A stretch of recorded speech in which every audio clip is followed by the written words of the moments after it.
Hey everyone, if you're experiencing keyboard input lag while gaming on Windows 11, don't worry, I've got you covered. Let's go through some quick steps to fix it. Step 1. Update your keyboard drivers. Right-click on the Windows Start icon and open Device Manager. Expand keyboards and update each device one by one. Right-click on each keyboard, select Update Driver and choose Search automatically for drivers. If it says the best drivers are already installed, go back and select Browse My Computer for drivers.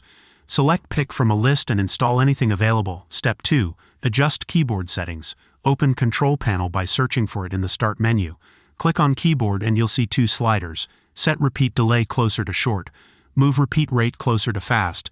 Test these settings to see what works best for you. Step 3. If it's still lagging. If none of these fixes work, it might be a hardware issue. Consider testing a different keyboard or replacing yours. And that's it. If this helped, leave a like and subscribe for more tech.